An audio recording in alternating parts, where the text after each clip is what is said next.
بسم اللہ الرحمن الرحیم۔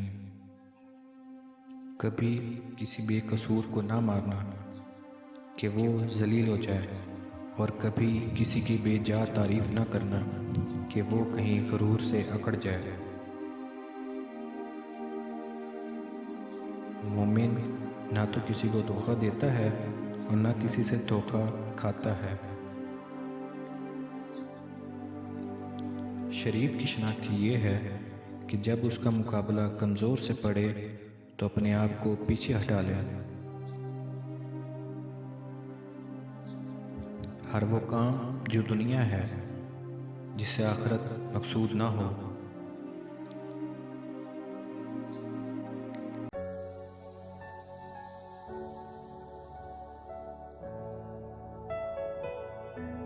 گناہ کسی نہ کسی صورت دل کو بے قرار رکھتا ہے۔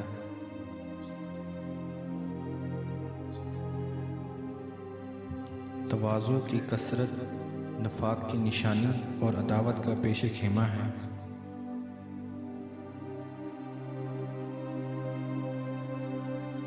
صدقہ ترغیب دلانے کی نیت سے اعلانیہ صدقہ دینا خفیہ سے بہتر ہے۔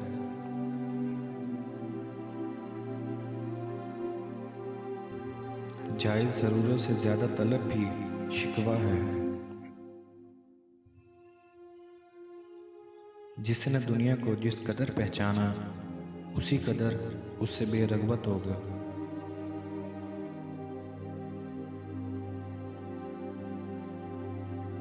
امراء کی تعریف سے بچو کہ ظالم کی تعریف سے غضب الہی نازل ہوتا ہے۔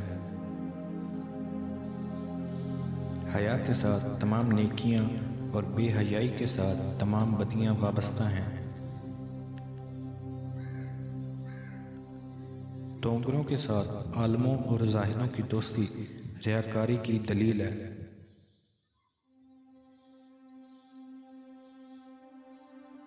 عافیت کے 9 حصے الگ رہنے میں ہیں اور ایک حصہ ملنے میں ہے۔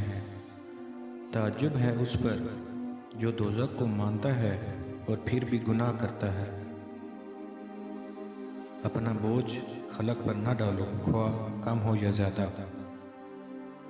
جس خوشبو کا تجھے حق نہیں اس سے ناک بند کر لو کہ خوشبو کی منفعت ہی سونگھنا ہے۔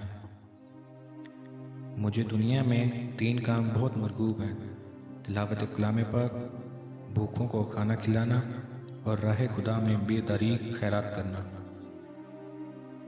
حیرت ہے اس پر جو تقدیر کو برحق جانتا ہو پھر بھی جانے والی چیز کا غم کرتا ہو۔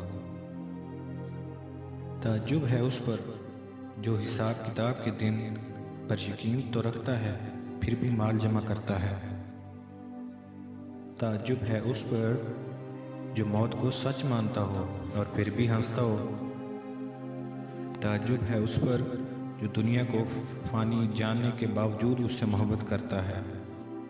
جنت کے اندر رونا عجیب ہے اور دنیا میں ہوتے ہوئے ہنسنا اس سے بھی عجیب ہے۔